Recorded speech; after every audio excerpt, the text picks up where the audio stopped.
మీరు ఎప్పుడైనా ఏదైనా లేదా ఎవరికైనా నమ్మకాన్ని పెట్టి నిరాశపడ్డారా?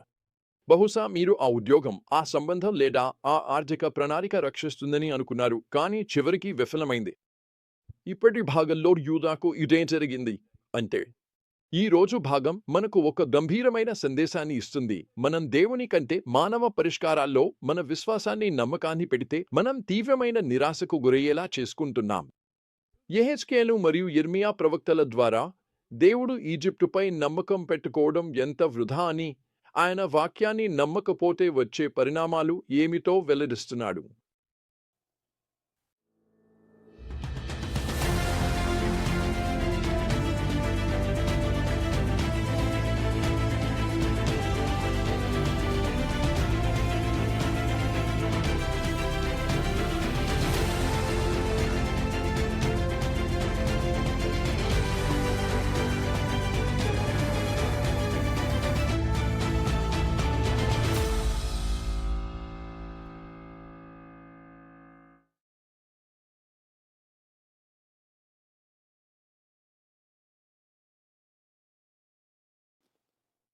లేఖనాలలోకి తొంగి చూద్దాం. యెహెజ్కేలు 29:1-16లో దేవుడు ఈజిప్టులోని ఫరోపై శక్తివంతమైన మాట పలికాడు. ఈజిప్టును ఉల్లేఖనంగా నదుల మధ్య ఉన్న గొప్ప రాక్షసంగా పిలిచాడు. మరియు ఆయన వారిపై తీర్పు ప్రకటిస్తున్నాడు.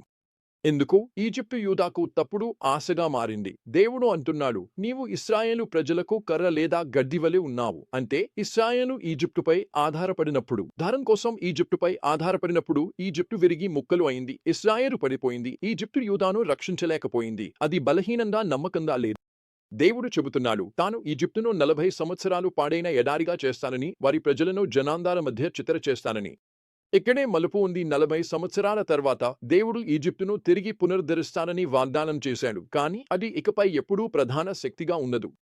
ఇశ్రాయేలు ఈజిప్టుపై కాదు, దేవునిపైనే మాత్రమే నమ్మకం ఉంచుకోవాలని నేర్చుకోవాలి. ఇప్పుడు యిర్మీయా 37-38 అధ్యాయాలు చూద్దాం. ఇక్కడ మనం రాజు యిర్మీయా, యూదా ప్రజలు అత్యంత కష్టమైన పరిస్థితిలో ఉన్నారని చూస్తాము. బాబిలోనీయులు యెరూషలేమును ముట్టడి చేశారు. యూదా ప్రజలు యిర్మీయాకు దూతలను పంపించి దేశం కోసం ప్రార్థించమని కోరారు. యిర్మీయాకు సందేశం స్పష్టంగా ఉంది. మీకు సహాయం చేయడానికి బయలుదేరిన ఫరో సైన్యం తిరిగి తమ దేశమైన ఈజిప్టుకు వెళ్ళిపోతుంది. అప్పుడు బాబిలోనీయులు తిరిగి వచ్చి పట్టణాన్ని దాడి చేస్తారు. వారు దాన్ని పట్టుకుని కాల్చివేస్తారు. యిర్మీయా 37:7-8 అయినప్పటికీ యిర్మీయా ప్రజలు ఇంకా ఈజిప్టుపై ఆశ పెట్టుకున్నారు. బహుశా ఈజిప్టు మన కోసం ముందుకు వస్తుందని వారు భావిస్తున్నారు. బహుశా వారు బాబిలోనీయులను ఓడిస్తారేమో. దేవుడు చెబుతున్నాడు, కాదు, ఈజిప్టు నిన్ను రక్షించలేను. యిర్మీయాకు సందేశం ప్రజాద్వేషంగా ఉండటంతో అతన్ని జైలులో వేస్తారు. యిర్మీయా 38లో కొంతమంది అధికారులు అతన్ని మట్టితో నిండిన బావిలో పడేసి అక్కడ చనిపోవడానికి వదిలారు. కానీ దేవుడు ఎబెద్మెలెక్ ద్వారా యిర్మీయాను రక్షిస్తారు. అతను రాజును వేడుకుని యిర్మీయాను కాపాడమని అడుగుతాడు. దేవుడు ఇంకా పని చేస్తున్నాడు, ప్రవక్తను కాపాడుతూ, సందేశం అందిస్తూ. యిర్మీయాకు యిర్మీయా ఇచ్చే సందేశం ఎప్పుడూ ఒకేలా ఉంటుంది. నీవు బాబిలోనీయులకు లొంగిపోతే బతుకుతావు. కానీ నీవు ప్రతిఘటిస్తే యెరూషలేము నాశనం అవుతుంది మరియు నీవు తప్పించుకోలేవు. యిర్మీయా 38:17-18. దురదృష్టంగా యిర్మీయా వినడు. భయాన్ని నియంత్రించ అనుమతిస్తున్నాడు. యెహెజ్కేలు 30:20-26లో దేవుడు ఈజిప్టుపై తన మాటను కొనసాగిస్తాడు. ఆయన అంటాడు, నేను ఈజిప్టు రాజు ఫరో భుజాన్ని విరిచాను. యెహెజ్కేలు 30:21. ఈజిప్టు బలహీనమైపోయింది. దేవుడు తన తీర్పును నెరవేర్చేందుకు బాబిలోనీయులను బలపరుస్తున్నాడు. మనము గుర్తుంచుకోవలసింది ఏమిటంటే, దేవుడు అన్ని జనాంగాలపై పరిపాలకుడు. ఆయన రాజులను పైకి తేవడమే కాక కింద పరీసేవాడు. చివరగా 2 రాజులు 25:3, యిర్మీయా 52:5-6లో యూదా తిరుగుబాటుకు దారితీసిన విషాదకరమైన ఫలితాన్ని మనం చూస్తాము. బాబిలోనీయులు యెరూషలేము గోడలను దాటి నగరాన్ని పడగొడతారు. ప్రజలు ఆకలితో అలమటిస్తున్నారు, ఆహారం మిగిలి లేదు. ఇది హృదయాన్ని కలచే దృశ్యం. ఈ సంఘటనల నుండి మనం ఏమి నేర్చుకోవాలి? మన విశ్వాసాన్ని ఎక్కడ పెట్టుకుంటున్నామో పరిశీలించాలి. ఉద్యోగాలు, పొదుపు, సంబంధాలు లేదా మన స్వంత బలాన్ని మనలను రక్షించడానికి ఆధారపడుతున్నామా?